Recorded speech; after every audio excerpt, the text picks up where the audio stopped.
Okay. What do you want to do? Call Hitman out. Okay, Kristi.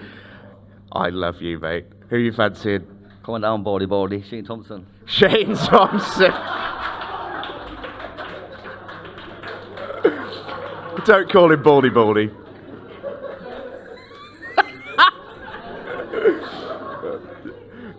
I can't believe you shaking his hand after that. It's a banner. It's a banner. Hello, Shane. How are you feeling to be in? Yeah, he's right. He's not getting that seat though. That's what we like. Okay, Shane Thompson against Kristi Caulfield is next, and it is a hitman match in the last man standing. We are ready to go. Kristi Caulfield has called out a hitman, Shane Thompson, who came into the tournament not as a hitman, but thanks to Jack Whelan, after beating Chris Melling, he has put the Be More bounty on Shane Thompson's head, meaning that Shane Thompson was one of the hitmen that Kristi could call out. And I guess, Mark, that's bad news for Shane, really, because without that series of events, without Jack beating Chris and and Jack putting it on Shane's head, he wouldn't have been up for grabs there. Yeah, I mean, I guess Shane's got to take the positive. It's sort of flattering to have the bounty put on you, but yeah, I mean, he was in that category of players that were just outside the bounties. Like, if the rankings had been a couple of spots different, he'd have been a bounty by default. He'd have been in an ideal place just to kind of stay out of trouble, because there'd have been no real reason to pick him. Now he's got that bounty on the head. Based on recent form, I guess he was the one of the 4 bounties you'd pick. I mean, his pedigree is incredible in the game. He's won 4 Ultimate Pool titles already, but he hasn't been in as good a form lately by his own standards. Yeah, I think one of the players, in my opinion, has suffered from trying to play multiple codes.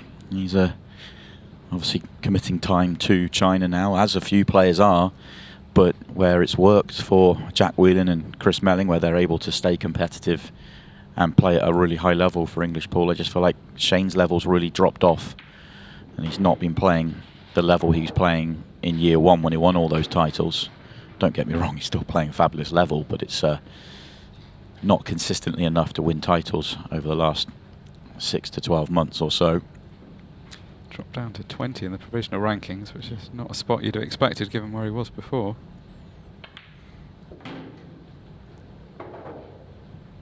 Yeah, we should mention, of course, this is Kristi's match to get himself onto the hot seat. Also, it's a nice situation for him. He's got a race to 4 against an out-of-form player. He's also got the ability to win the Be More bounty on Shane Thompson's head, and then he gets to sit down and chill out in his hot seat as well, and he'll be there for at least 3 matches, which means he'll guarantee himself, if my maths are correct, into the prize money as well.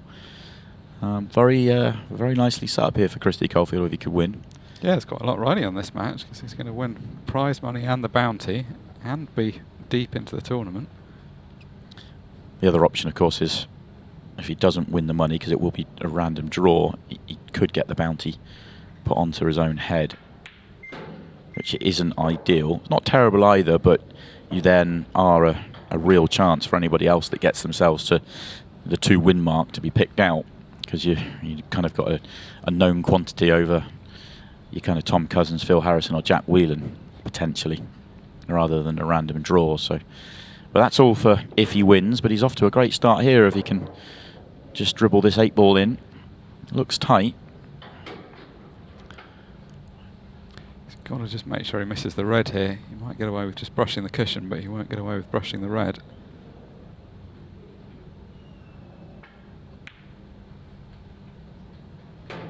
Yeah, that's a player that's playing the knowledge of the table. Kind of pop that break. Not a huge amount of power. Oh, we go golden break. Oh dear, Shane Thompson just like that. And he turns around and gives it to Kristi as well. I was about to make the point. He didn't really hit that with huge power, just real good pop on it, and wow, just like that, it's 1-1. I am a big fan of it in certain tournaments, not in every, and we don't have it in every tournament for that reason. Kristi's been breaking so well, though. Yeah, on cue.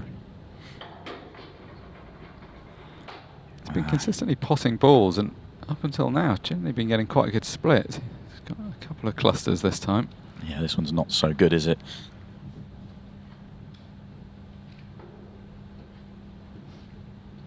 Whichever colour he chooses, he's got 2 problem areas.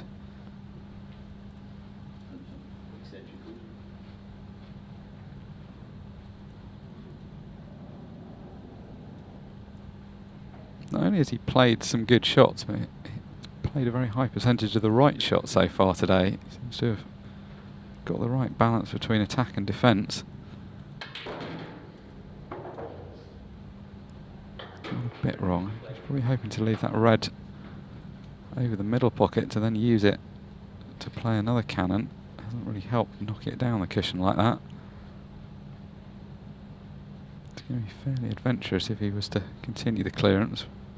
I think he's going to try and back out at this point.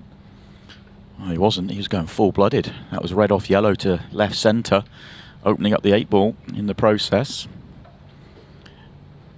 He knows in playing that shot that he wasn't leaving like a wide open chance for Shane Thompson in any way, but equally it has given Shane a chance. First look at Shane in open play. All he's done so far is the golden break.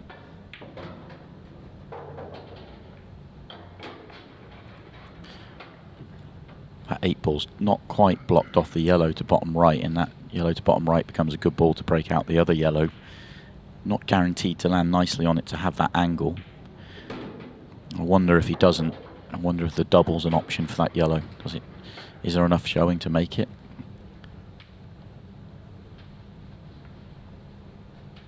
It's all about that ball. Just coming around to look at the angle he wants to leave in the next ball to the middle to get down there.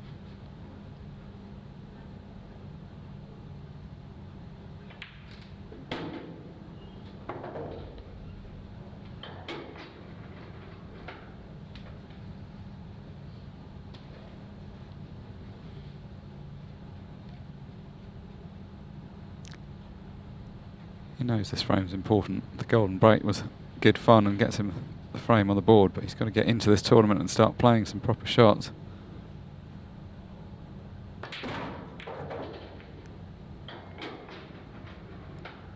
Good news, bad news. Well, probably more bad news, bad news. Not on the yellow to bottom left. I thought he might be, and he isn't. Obviously, he's tied up the yellow that was in the open. You can see what he was thinking there. He had a good angle to go into that, and there was a decent chance he was going to punt it out of the way and be on the other ball. But he would have been aware there was quite a big risk of getting things tied up the way it has. Not an easy safety shot from where he is.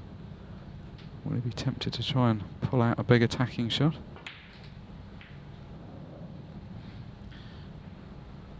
It's about as good as he could play from where he was. Well, he's covered the really easy red to top right. He's left Kristi a couple of options, top left. Also possibly red off the yellow to left centre. I'm not sure that gives you positional options. He's going to play it anyway. Nothing else. He's tied the 2 yellows up in the process. Yeah, I guess that gives you an opportunity. Whereas where the yellows were before, you couldn't really think too much about the safety because they were both over pockets. But putting that yellow up the cushion and the other yellow obviously well guarded now, you have safety play available. Shane needs to hit this because ball in hand's going to be huge for Kristi. It would give him a chance to unlock the only difficult ball.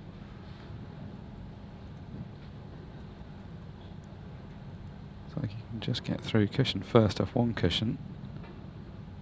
Oh, in fact, you can just see the thin edge of it.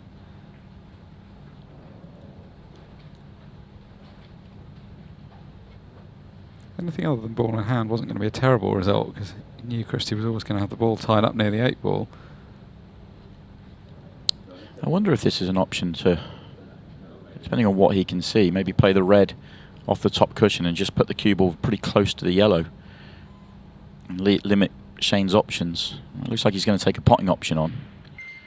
Of course, the red by the 8-ball's the problem, and I think Shane will be happy to see Kristi attempt to go for it. Yeah, I agree. Shane's not in a great spot right now unless Kristi does something to help him.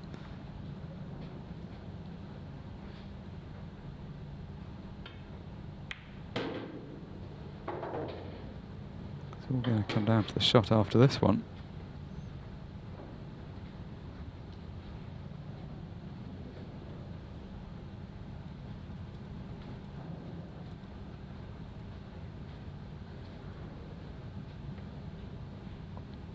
It's really meeting up a decent chunk of time.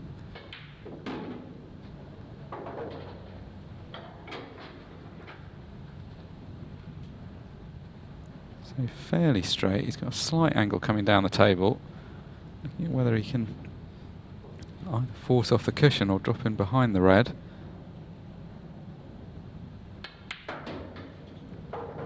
Well, that's a fantastic shot. I think he's just come far enough. May have to screw on and off the cushion to get position on the 8 ball. No good. Even if he can see this, I'm sure it can be cut back. We're disappointed with that. He played such a good previous shot. It's a very small margin for error. Landed in one of the few places he wasn't going to immediately cannon into the 8 ball playing it. Just needed to nip into that cue ball, get it out the way again. Now we've got a high tariff shot. He'll come close to potting it if he makes a good contact. And that's a disastrous outcome. Yeah, and it's exactly what we thought when he was taking it on. It was a low, a low percentage finish. Okay, he actually did a really good job of landing on the tricky ball. Just couldn't then get onto the 8 ball. But the best way for Shane to win that frame was to Kristi to take on a low percentage finish and not get it, and that's exactly how it's played out. Well, it's perfect for Shane on so many levels. He gets the frame. He also sees Kristi get slightly out of rhythm. As we've said a few times, Kristi isn't really somebody to dwell on that, so that may be of less value than it would be against some opponents. But it's a perfect cue action. Hits the ball so gently but gets so much reaction. It's one of those cue actions that probably does need quite a lot of work if you're not playing super regularly, and maybe if you're switching codes, as you say, to Chinese 8 ball, maybe that just you lose a couple of percent. He's got a game that's built on brilliant patterns and a fabulous touch. When Shane's on it, he's not doing anything. He's just floating around the table. Just really a joy to watch, really. But he's not quite been on it of late. That's the problem. Levels just dropped, and just dropping is enough to go through a bad run. Margins are so tight at the top, you really don't have to drop by very much. You could watch him play and say he still looks every bit as good, but just 1 or 2% difference against these top players can be all it takes sometimes. Got a pretty good pattern here. The yellow to the left of the red on the left-hand cushion can just about be accessed, so all the balls do have a pocket.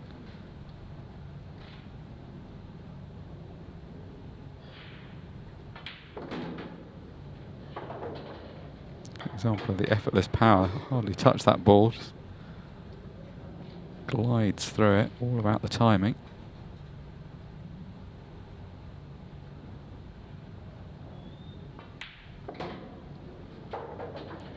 Well, there we go. We talk about his touch and his control and how he's not really been on it this year, and prime example straight away. Well, it's an example of a cannon you didn't have to play. It's only because he's normally so good with that kind of touch that he felt a full ball cannon there would guarantee the position. Just slipping slightly off the side was a bad error as it happened. Nowhere near with the recovery, and he pops open the red and leaves Kristi on it. That's about as bad an outcome. The only saving grace, and it's a small one, is that the red to bottom right is now blocked off. But there are other ways to deal with that red. Kristi looking very closely. Maybe that red doesn't go to bottom right, but it certainly goes bottom left now, so we might have to go up the table first.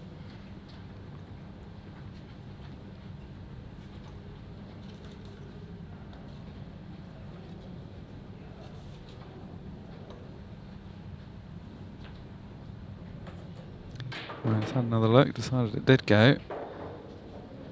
Position wasn't ideal though, so I'm just going to get that cannon. So it's probably more the angle he had than whether it was tight to go then in the end. A bit of both, but yeah, it's not ideal, but at least he could see that ball.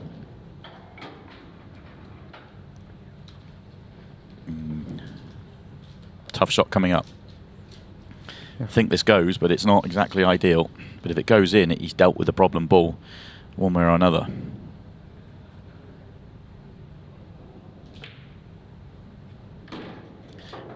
Not quite as high profile as the fluke he had against Carl Morris, but that was another huge touch for him there to land like that. Yeah, that ball, there were a few options for it, but none of them were going to be easy. Landing on it early has just unlocked the whole finish.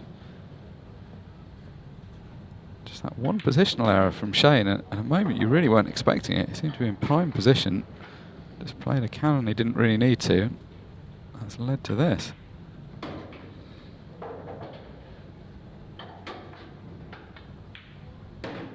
Two, 5:42 left to play.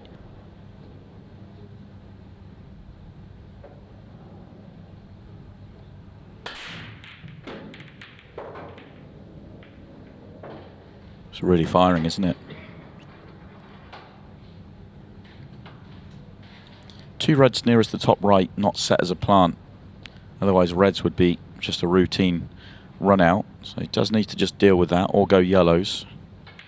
Yellows it is.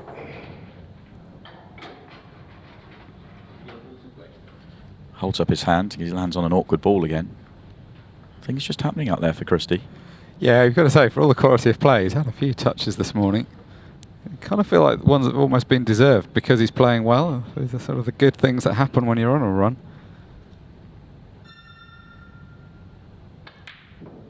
He's also taken all of it with a smile, whether it's been good things or bad things that have happened. He's played with a smile on his face.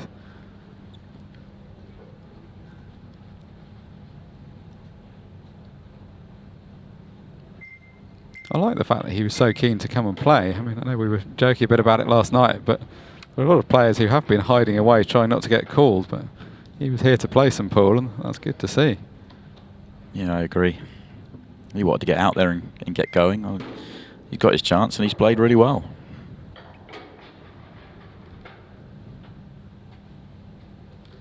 Looks like he's a little off here, but he wants to play the yellow off the red. And I don't know if he's thinking about red into 8-ball just to pop it better. No, he played it slowly, but the problem with that is he's made the 8-ball horrible now. Strange pace he played that shot at, and I understand why he wanted to play it that way around, but maybe he was trying to get a little bit fuller on it so he could play it pacier. Ended up being neither one thing nor the other. It wasn't gentle enough to keep it short of the 8-ball, but wasn't hard enough to move it. He's played a decent shot there, though. Had to make sure he gave an angle to do something. Well, he's wrapping the table. Maybe he doesn't think he's left the right angle. He's got too much angle to screw into it and too much angle to come off the top cushion. Just a couple of rolls too far. Had to play for the double. I thought he could have just forced it off the top cushion, but maybe he felt it was always going a bit wide. I think if he tries, it throws so wide that he just can't get there. Not on this table.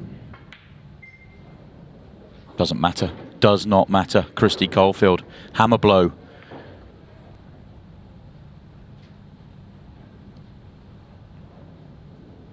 Shane going to the cut break here. And a good one. A very good one. But the 8-ball. Yellows look great. 8-ball doesn't. Can make a case for the reds, but not a particularly strong one. So yellows it should be. And is. But how's he dealing with the 8-ball? Obviously yellow right centre and break it out is probably the most obvious.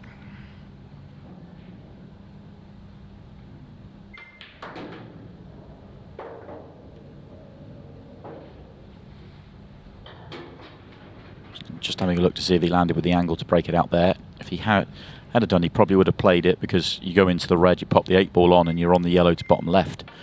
And then you can get back there. Now it looks like he might leave it last, which isn't ideal.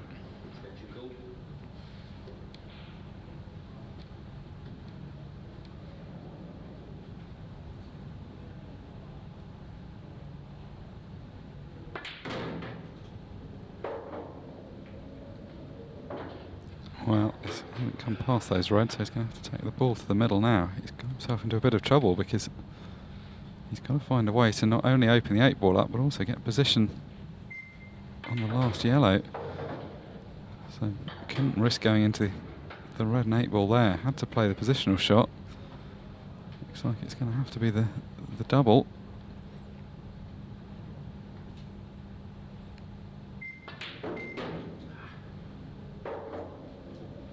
This may well be the only shot that he gets at this 8 ball. The time is running down, so if he was to miss it, Kristi may just spend the rest of the time trying to keep Shane behind a red. So got to get this ball.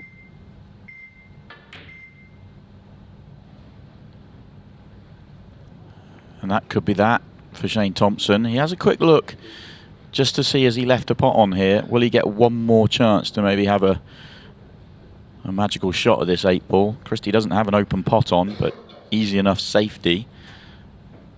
A minute left to play. Really wants to make it a good one. Doesn't want to give Shane sight at the 8 ball.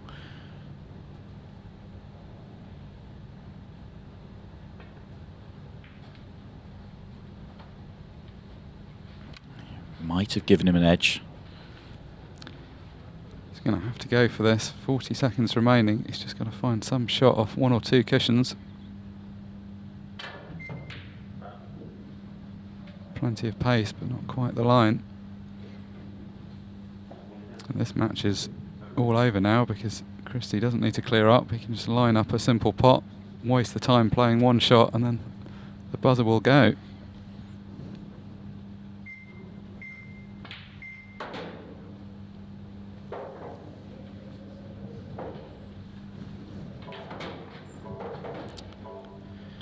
So Kristi Caulfield is going to win this match. He has a chance to win the Be More bounty that is on Shane Thompson's head, thanks to Jack Whelan giving him Chris Melling's bounty and potential cash reward for that.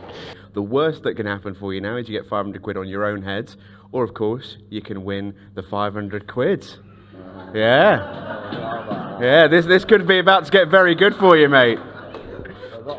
Good to see you keeping track. I love the idea that you've called out a hitman without knowing you can actually win money off him. You've just called him out. Unlucky, Shane. Okay.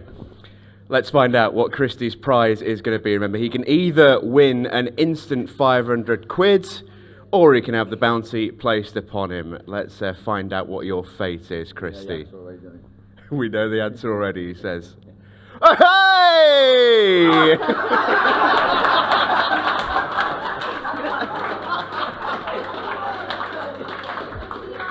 That's 500 boys, mate. Thank you very much. Don't thank me, mate. Thank our friends at Be More, and thank Shane Thompson most of all. Thanks, Shane. Oh, what a day. Okay, so Kristi, we can send you off, mate. You can go sit in that red chair. You are off until someone else wins 3 matches. Give him a hand, folks. He's been absolutely awesome. The one and only Kristi Caulfield. 500 quid richer as well, courtesy of our friends at Be More.